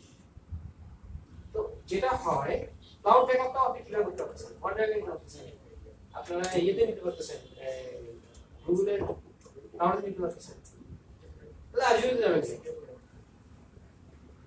প্রশ্ন আসতেই পারে, আমার তো এগুলো আপনার নেসেসারি ছিল, আমি এজুরিতে যাবো কেন? এজুরিতে যাওয়ার পিছনে, এজুরিতে কেন আসবেন সেটার জন্য মাইক্রোসফট আপনাদেরকে একটা কিছু আনসার দিয়েছে। আমার জানার মধ্যে বেশ বড় বড় কোম্পানি, বেশ বড় বড় কিছু আইটি বিপ্লবের চাকরি চলে গেছে শুধুমাত্র র্যানসমওয়্যারের কোম্পানি। র্যানসমওয়্যার এত বেশি পারিশ করছে না, কোনো ভাইরাস না, এটা কোনো সফটওয়্যার অ্যান্টিভাইরাস ভালো ধরতে পারে। এর কাজটা কিন্তু আমরা যে ডে টু ডে নিজেদের সেফটির জন্য যেটা করি সে ওই কাজটাই করে, যে কারণে তাদেরকে ধরাটা টাফ। সে কি করে? সে ফাইল এনক্রিপ্ট করে, এনক্রিপ্ট করে আপনি যখন খুলতে যাবেন তখন কি করবে, যে পাসওয়ার্ড দিবেন। আমরা তো আমার নিজের যে পার্টিকুলার ড্রাইভ আছে, যে ড্রাইভে আমি কাজ করি সেটা তো এনক্রিপ্ট করি, আমি নিজে এনক্রিপ্ট করেছি। কারণ সেটা কি হয়েছে, আমার হার্ড ডিস্কে খুলে হার্ড ডিস্কে লাগাই দিতে আমার ফাইল করতে হবে, তাই না? আপনি একটা কম্পিউটারে রাখছেন, আপনি কম্পিউটারকে পাসওয়ার্ড প্রোটেক্টেড দিয়ে রাখছেন, বায়াস পাসওয়ার্ড করে সব করছেন, হার্ড ডিস্ক খুলে জায়গা লাগাতে সবাই পেয়ে যাবে। তা আপনি ওটা থেকে বাঁচার জন্য কি করবেন? আপনি ড্রাইভ প্রোটেকশন ইউজ করবেন, এনক্রিপ্ট করে দেবেন বিগ লগার দিয়ে। এখন র্যানসমওয়্যার কাজ হচ্ছে সে ফাইল এনক্রিপ্ট করে দেয়, আপনার ডেটাবেসের ব্যাকআপ যদি এনক্রিপ্ট করে ফেলেন, আপনার কম্পিউটারে বর্তমানে যে ডেটাবেস সার্ভার আছে সেটাকে যদি ডাউন করে দেয়, আপনার যে এফটিপি আছে, এফটিপিতে যেসব ফাইল কোম্পানির অ্যাকচুয়ালি সেগুলো যদি সে এনক্রিপ্ট করে ফেলে, আপনি ক্লাউডে রাখছেন, সাপোজ রুট ক্লাউডের সাথে সরাসরি আপনার ব্যাকআপ থেকে রিলেটেড, আর এটা এনক্রিপ্ট হলে ওটা এনক্রিপ্ট হয়ে যাবে না, প্রথম স্বাভাবিক। তা আপনি বাজুন করি আপনাকে যেটা করতে হবে, তখন থার্ড সলিউশন হিসেবে আপনি সিকিউরিটিতে মাসখানেক যেটা হয় আইটি ডিপার্টমেন্ট মাসে একবার ব্যাকআপ সিকিউরিটিতে নিয়ে যাবে। বাট টেপ ব্যাকআপ যদি থাকে, ডিফারেন্সিয়াল ব্যাকআপ করে তো আপনারা টেপ ব্যাকআপ প্রতি রাতে 24 ঘন্টা কিন্তু দিচ্ছে, তাই না? এখন টেপ ব্যাকআপ তুমি সবাই করে না, আমি জানি টেপ ব্যাকআপটা অনেক এক্সপেন্সিভ হয়ে যায়। এখন আপনি এটা থেকে আর নরমাল সলিউশন কিভাবে পেয়ে যাবেন? যদি এরকম হয় যে মাইক্রোসফট কি করতেছে, সে ওই ব্যাকআপটা আপনি যখন এজুরিতে রাখতেছেন, সেই 5400 ডেটা সেন্টারের মধ্যে 3-4টা জায়গায় ফাইল থাকে। আপনার কোনো একটা ডকুমেন্ট যদি এনক্রিপ্টেড হয়ে যায়, সঙ্গে সঙ্গে তার আরেকটা ব্যাকআপ থেকে আপনি এটা সলিউশন করতে পারবেন।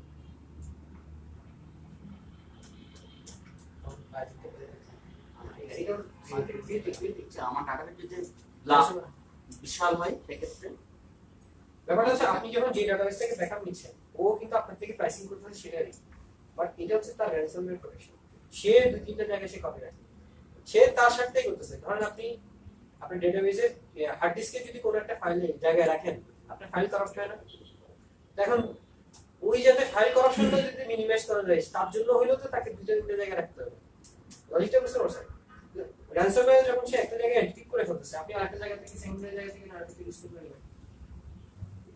আচ্ছা, এরপরে পিন সিকিউরিটি অ্যাডমিনিস্ট্রেটর কিভাবে যে কোনো ব্যাকআপ অথবা রিস্টোর করার সময়, না সরি ব্যাকআপ করার সময় আপনাকে পিন নাম্বার দিয়ে ভেরিফাই করে ব্যাকআপ করতে হবে। ম্যানুয়াল এন্ট্রি একটা ফ্যাক্টর আছে। ম্যানুয়াল এন্ট্রি ফ্যাক্টর থেকে অটোমেশন বন্ধ হয়ে গেলে সেখানে আপনার র্যানসমওয়্যারের কোনো ইস্যু থাকতে পারে। বিকালে যাওয়ার সময় আপনি পিন সিকিউরিটি দিয়ে ডাটা ব্যাকআপ দিয়ে নিয়ে চলে যাবেন, অটোমেটিক ব্যাকআপ করে। এরপর কি হচ্ছে, নোটিফিকেশন করতেছে কিভাবে যে কোনো একটা ব্যাকআপ হওয়ার পরে বা যে কোনো একটা এনক্রিপশন হওয়ার পরে অ্যাডমিনিস্ট্রেটরের কাছে এসএমএস চলে যাবে, মেইল চলে যাবে, এই ধরনের একটা কাজ হচ্ছে। যদি আপনার মনে হয় যে এটা আপনি করেন না, সঙ্গে সঙ্গে আপনি চলে যাবেন ইউনিভার্সিটি। এই জন্য এই ফেসিলিটিটা দিচ্ছে। ব্যাকআপটা কি সে নিজেই রেখে দিবে নাকি না আমাকে সিলেকশন করে রেখে দিবে? এখন আপনি যদি পিন সিকিউরিটি দিয়ে যান, আপনার তো পার্ট আপনি দেখাই দিবেন, হ্যাঁ, কিন্তু সে নিজে নিবে না। যদি পিন সিকিউরিটি দিয়ে যান তাহলে আপনাকে পিন দিয়ে তারপর ব্যাকআপ নিতে হবে। হ্যাঁ, আর আপনি যে যে ডেটা বললেন এই দুটো জায়গায় সে রেখে ওইটা নিয়ে করবে, ওটাতে র্যানসমওয়্যার প্রোটেকশন ওভাবেই সেই জিনিসটাকে প্রসেস থেকে তৈরি করছে। তো সে নিজেই করে সে নিজেই করবে। আপনার যদি সমস্যা হয় আপনি সরাসরি যোগাযোগ করবেন, ওরা আপনাকে ব্যাকআপ দিবে। কোনো কোয়েশ্চেন? সমস্যা হচ্ছে ধরেন র্যানসমওয়্যার যদি আপনার লোকাল মেশিনেই করে ডেটাবেস, ধরেন এটা তো এনক্রিপ্টেড হয়ে গেল, তো ধরেন ওদিকে সব জায়গায় আবার রাখা আছে, তখন রেপ্লিকেট করবে ডেটাবেসটা, ওগুলো তো রেপ্লিকেট হয়ে যাবে। আচ্ছা, এবার র্যানসমওয়্যার প্রোটেকশনের জন্য মানে যখন র্যানসমওয়্যার আপনাকে হিট করবে, সেটার জন্য আইটি অ্যাডমিনিস্ট্রেটরের কিছু প্রসেস আছে, পলিসি আছে, সেগুলোকে সে অবশ্যই মানে ইয়ে করতে হবে, ফলো করতে হবে। সেটার প্রথম শর্তই হচ্ছে যেই পিসি গুলো র্যানসমওয়্যারে অ্যাটাক হয়েছে সেগুলো সরাসরি আপনারা নিয়ে আসতে পারবেন। এটা হচ্ছে আইটি অ্যাডমিনিস্ট্রেটরের কাজ। হ্যাঁ সেটাই। এখন আপনার তো এটা এনক্রিপ্টেড হয়ে গেছে, কিছুই করার নেই। হুম। আপনি তখন ওই কম্পিউটারকে ফরম্যাট করে দিন, পুরো হার্ড ডিস্ক আপনাকে মুছে ফেলতে হবে। এটা অনেকটা আমাদের করোনা ভাইরাসের মতো, ঠিক আছে? কিছু করার নেই, হার্ড ডিস্ক পুরোটা পড়াশোনা তুলে ফেলতে হবে। লাইভটাও তো করাপ্টেড হয়ে গেছে। কোনটা লাইভ কমিউনিটিটা বললো লাইভ করাপ্টেড হয়ে যে আপনার মাল্টিপল ব্যাকআপ, একটা আপনার যদি করাপ্টেড হয়ে যায় আপনি ইনফর্ম করলেন, ফাইন্ডিং করতে পারেনি। হ্যাঁ, আমার তো আইটি অ্যাডমিনিস্ট্রেটর তো আমার প্রতিষ্ঠান নেই, সেক্ষেত্রে কি হবে? আপনি যখন এজুরে আমার এজুরে মেইনটেইন করতে পারবেন, আইটি অ্যাডমিনিস্ট্রেটর চাইলে আপনি মেইনটেইন করতে পারবেন। মানে তার আগে থেকে আপনি রুল ব্রেক করলে তার টাকা পেতে আসলে ইনভলভমেন্ট থাকবে। দুই তিন জায়গায় রেখে দিচ্ছে, সেটা একটা দাও দেখা এখানে আপনার এই কোশ্চেনে গেছে, আমি আরেকটা বলি, সেটা হচ্ছে ওদের ব্যাকআপ কতদিনের লাস্ট ব্যাকআপ থাকবে সেটা আপনাকে নির্ধারণ করে। হ্যাঁ, সেটা 10 দিন আগের ব্যাকআপটা 15 দিন আগে এখন ধরা সাপোজ ফর এক্সাম্পল জানেই না অ্যাটাক হয়েছে, মানে এক্ষেত্রে আসলে অ্যাডমিনিস্ট্রেটর ইনভলভমেন্ট লাগছে, মানে ওরা আসলে সিকিউরিটি দিচ্ছে, আপনাকে ওটা ইমপ্লিমেন্ট করতে হলো না আপনার প্রেমিসিসে, বাট ওরা দিচ্ছে, আপনার ওই এফোর্ট থেকে আপনি বেঁচে গেলেন।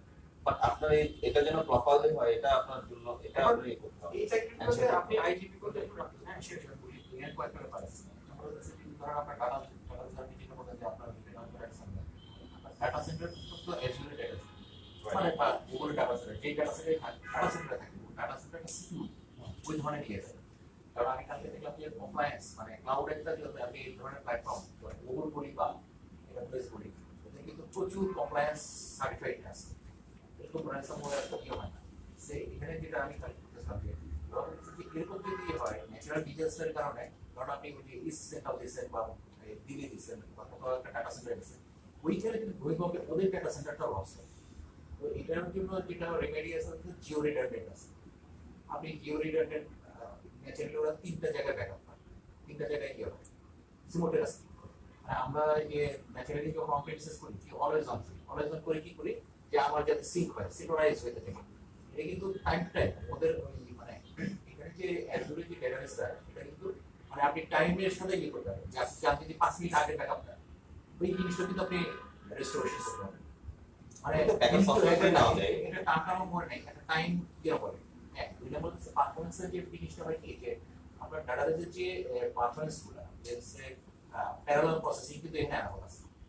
মানে এটা কিন্তু আপনার করতে হবে, প্যারালাল প্রসেসিং অলরেডি ওটার সাথে বেডিং করা আছে, ও প্যারালাল প্রসেসিং হয়। দুই নম্বর যেটা হচ্ছে বিষয়টা হচ্ছে যে আপনার যদি কোনো কোয়ারি চেক হয়, কোয়ারি কিন্তু অপটিমাইজ হয়, ও নিজে কিন্তু কোয়ারি অপটিমাইজ করে। আপনার কোয়ারি যদি কোনো দেখা যাচ্ছে যে আমরা কোয়ারি করতেছি, সেই কোয়ারিটা অনেক টাইম কনজিউম হয়ে যাচ্ছে, ও কিন্তু ওইগুলো অপটিমাইজ করতে পারে। সেলফ বিল্ডিং এই ফ্যাসিলিটি গুলো আছে স্কুলে।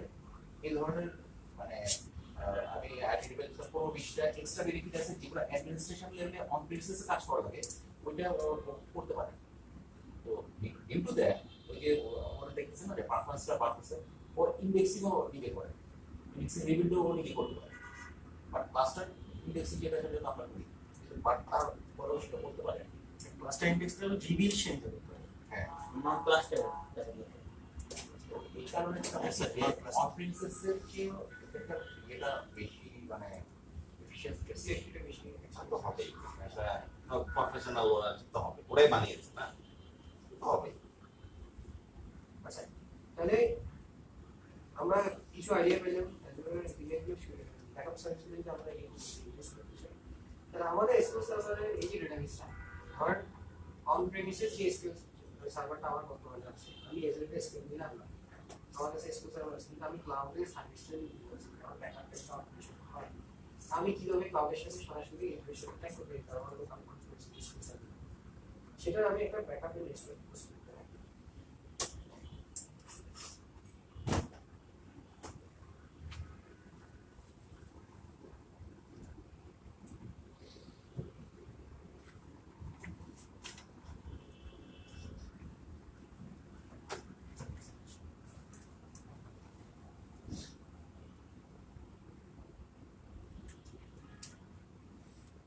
ধরুন আমি এখান থেকে এটা এই কানেক্টিভিটিটা আমি বন্ধ করে দিলাম, আমি ডাটাবেস একটা আমি রেডি করি,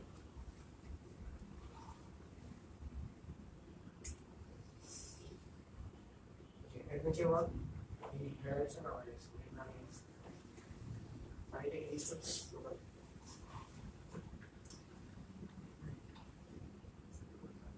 ঠিক আছে, সবাই জানে না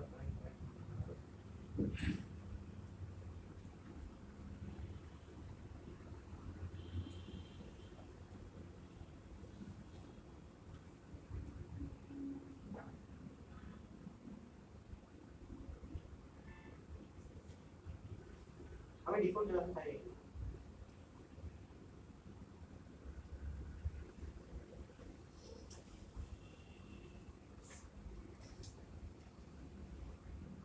আমি ডাটাবেসটা পেয়ে গেছি।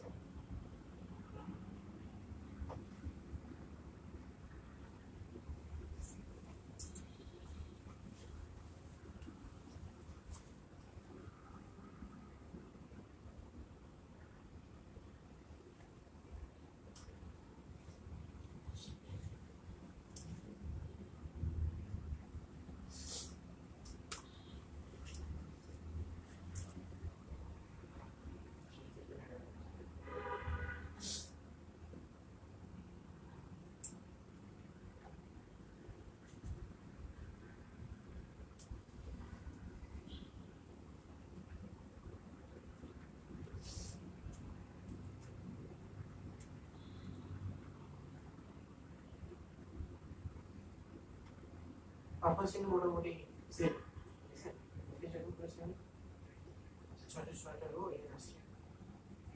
এখন আমরা একটা সার্ভিস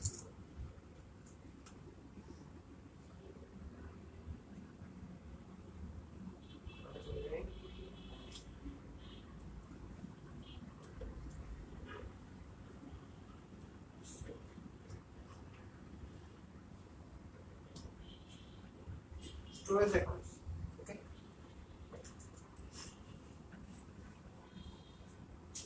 আমরা একটা স্টুডেন্ট অ্যাকাউন্ট করি,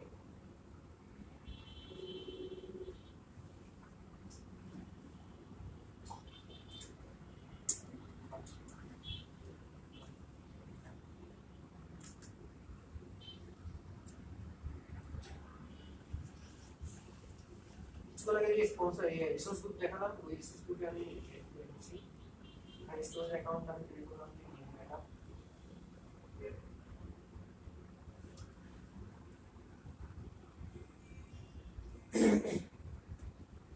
সেখানে লোয়ার কেসে রিপ্লেস করতে হবে এটা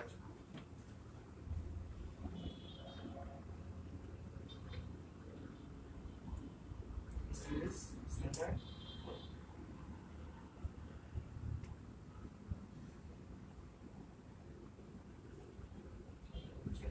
okay.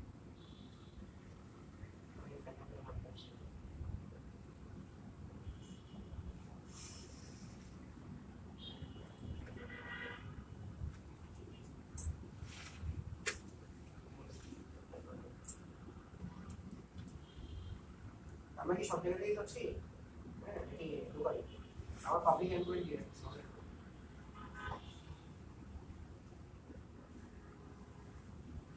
সিকিউরিটি আপনার এই এটা ফায়ারওয়াল রিলেটেড আপনি অ্যাক্সেসটা সবাইকে দিতে চান না আপনি পাবলিকলি দিতে পারেন।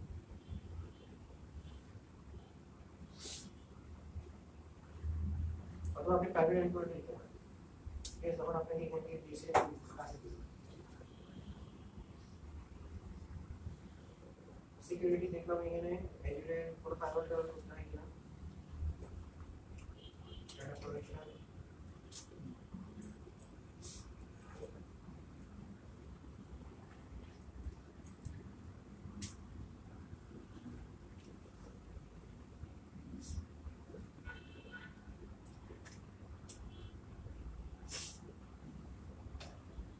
আমি ক্রিয়েট করছি না,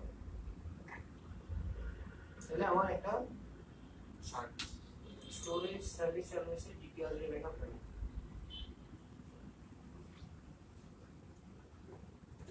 এই ডিপ্লয়মেন্ট যদি তাহলে আমরা একটু কথা বলেন আমার এই সেশন অনুযায়ী কোনো কারো কোনো প্রশ্ন কোনো মাথায় আসছে থাকলে বলেন, বলে দেখে 2-3 মিনিট।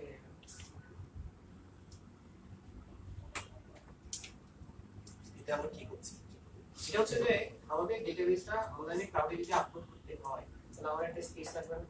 আমি ওই স্পেসটাকে রেডি করছি। আচ্ছা, ফার্স্ট আমরা কি করেছি? ফার্স্ট আমরা একটা ডেটাবেস ক্রিয়েট করেছি, ওইটা তো ক্লাউডে, পাবলিক করেছি। হ্যাঁ ক্লাউড ডেটাবেস তো ব্যাকআপ লিস্টে ওইখানেই থাকে, ওটা সমস্যা না। আর আমার কথা হচ্ছে আমার লোকাল অন প্রেমিস আছে, আপনারা ক্লাউডে যাবেন, হ্যাঁ আমার কাছে অন প্রেমিস ডেটাবেস আছে, তাহলে আমি ডেটাবেসটাকে যদি সেফটি কারণে এরকম দুই জায়গায় ব্যাকআপ রাখা এই সব ফেসিলিটিগুলো নেওয়ার জন্য আমি যদি কোথাও ক্লাউডে স্পেসটা নিতে চাই তাহলে আমি চলে যাবো। এই ক্ষেত্রে প্রাইসটা কি বলবেন না? আপনি এটা চাইলে ফাইল স্টোরেজের জন্য করতে পারবেন, আমি জেনারেল পারপাস দিছি, আপনি যে আমি আপনাকে দেখাবো ফাইল স্টোরেজ। এই ক্ষেত্রে প্রাইসটা কি বলছেন আমার কত প্রাইস আসছে? মানে আগেরটা যখন প্রাইসের কথা বলে দিচ্ছি না, আচ্ছা দেখি না, মনে হয় দেখাবে। স্ট্যান্ডার্ড প্রিমিয়াম দেখলাম দুইটা অপশন ছিল অলরেডি। প্রিমিয়াম তো এক্সপেন্সিভ হয়, হ্যাঁ আমি স্ট্যান্ডার্ডে গেছি। আচ্ছা এই যে হয়ে গেছে এগুলো ডিপ্লয়মেন্ট, হ্যাঁ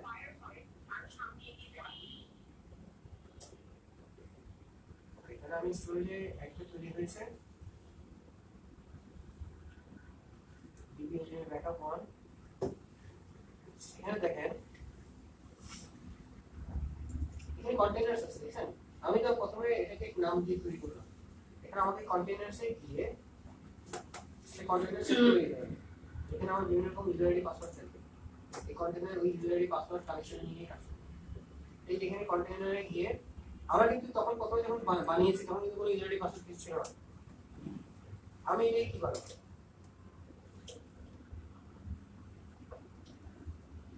01টা বাদ দিয়ে আমি ডিবি এজুরে ব্যাকআপ হিসেবে রাখলাম প্রাইভেট। এখানে কিন্তু প্রাইভেট করে দিচ্ছি, নো অ্যানোনিমাস অ্যাক্সেস, মানে কেউ পাসওয়ার্ড ইউজার আইডি ছাড়া ঢুকতে পারবে না। ঠিক আছে, ওকে এখন আমার এখানে একটা তৈরি হয়েছে না,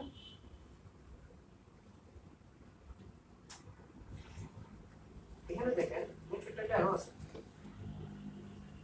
এটাতে আমি যদি ক্লিক করে কন্টেইনার প্রপার্টিসে যাই সে আমাকে ওইটা অ্যাক্সেস করার জন্য একটা ইউআরএল দিয়েছে, এটাকে আমি কপি করে নিই।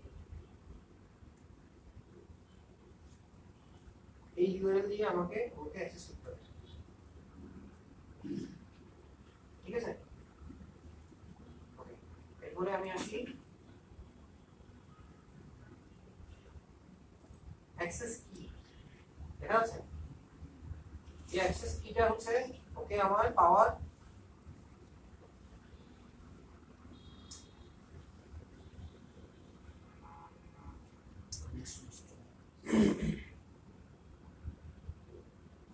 এই যে আমি এই অ্যাক্সেস কিগুলোকে নিচ্ছি, কারণ আমাকে এখানে দেখায় যে আমার কোথায় অ্যাক্সেস কি করতে হয়।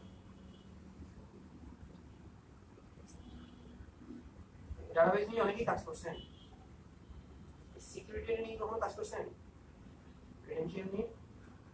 এই ক্রেডেনশিয়ালে আমাদের ক্রেডেনশিয়ালটা দেখাই এই ক্রেডেনশিয়াল, আচ্ছা ক্রেডেনশিয়াল নেই যে কোনো কিছু লিখতে পারেন। আইডেন্টিটিটা হচ্ছে এখানে যেটা আছে সেটা, ঠিক আছে।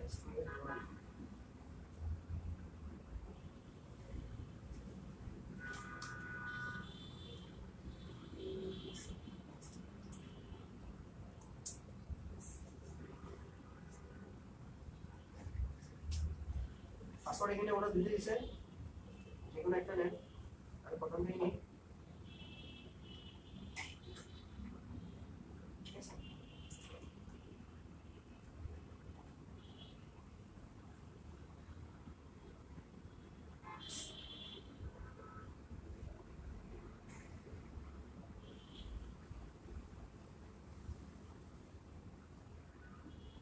তাহলে আমার একটা ডিবি ব্যাকআপ দিয়ে বলে একটা ক্রেডেনশিয়াল তৈরি হলো, হ্যাঁ।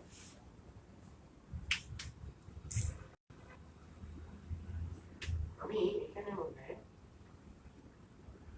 একটা ব্যাকআপ আর রিস্টোর ডেটাবেসে কোড লিখে রাখছি। আমার এখানে যে ইউআরএলটা আছে না, পিছনে আমি একটা ইউআরএল কপি করলাম না, এই ইউআরএলটা আমাকে এখানে দিতে হবে।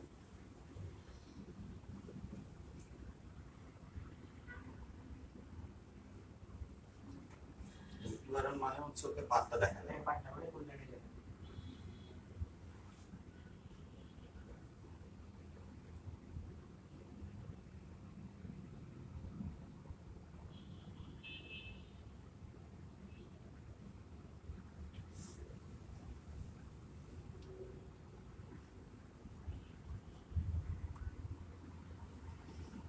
দেখালাম, দেখাই সাথে কিন্তু বলে দিলাম যে এই ফাইলটা যে নামে ব্যাকআপ হবে সেটার নামটা কি, ঠিক আছে। ক্রেডেনশিয়াল হচ্ছে যে ডিবি ব্যাকআপ ডিবি,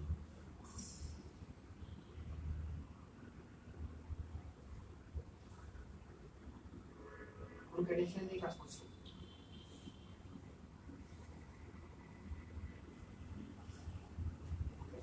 নামটা কি, অ্যাডভেঞ্চার ওয়ার্ক ডিডব্লিউ 2017, সব কিছু ঠিক আছে মনে হচ্ছে না। তাহলে আমি একটা ব্যাকআপ সার্ভিস চালাই, এক্সিকিউট করে দেখি আমার এখানে কোনো অ্যানোমালি আছে কিনা। হয়ে গেছে, ঠিক আছে। এখন ব্যাকআপটা কোথায় গেছে, ব্যাকআপটা দেখা একটু কাজ করছে। এটার জন্য আমি এটা হচ্ছে যে আপনার Azure স্টোরেজ এক্সপ্লোরার বলে একটা অ্যাপ্লিকেশন আছে মাইক্রোসফট। এই স্টোরেজ এক্সপ্লোরারটা আমি নামিয়েছি অলরেডি, অলরেডি। সেখানে এসে স্টোরেজ অ্যাকাউন্টে আমি এখানে কিছু একটা ব্যাকআপ নিয়েছিলাম, আর একটা ডিস্ক নিয়েছি, এখানে দেখাচ্ছে, বুঝছেন। আচ্ছা আমি এখন যেটা আছে সেটাই, এখান থেকে গিয়ে কানেক্ট Azure স্টোরেজ, ঠিক আছে। ও আপনাকে অনেক অপশন দেখাচ্ছে। এখানে দেখেন একটা জিনিস আছে, ইউজ দ্য কানেকশন স্ট্রিং। এই কানেকশন স্ট্রিংটা কোথায় পাওয়া যায়, দেখছেন এখানে কানেকশন স্ট্রিং লেখা আছে। এই কানেকশন স্ট্রিংটা আমি কপি করে নিব,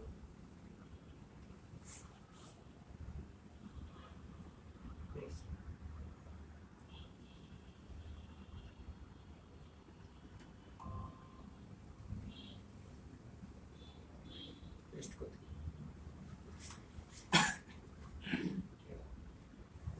নেক্সট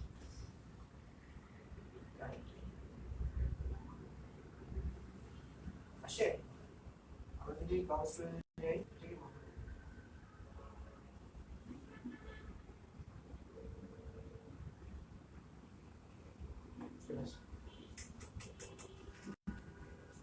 আচ্ছা দেখেন সাইজের সব দেখা যাচ্ছে। এখন আপনি বলতে পারেন যে আমি এখান থেকে রিস্টোর করব, রিস্টোরের কোডটা এখানে আছে, কিন্তু রিস্টোরটা জাস্ট ওই কিছু না, খুব কমপ্লেক্স কোনো কাজ না, ওই সেম জিনিস।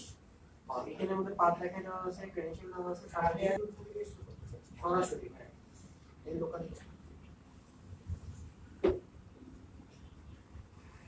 এই স্ক্রিপ্টটা কোথায় কোথায় পাবো? এটা কি সে নিজে নিতে করতে পারবে না? ওগুলো কি স্ক্রিপ্টের ইয়ে ব্যাপার, আপনি ইয়ে চালাবেন, ওদের স্কিল এজেন্ট চালাবেন, এজেন্ট চালাবেন কিন্তু কাজ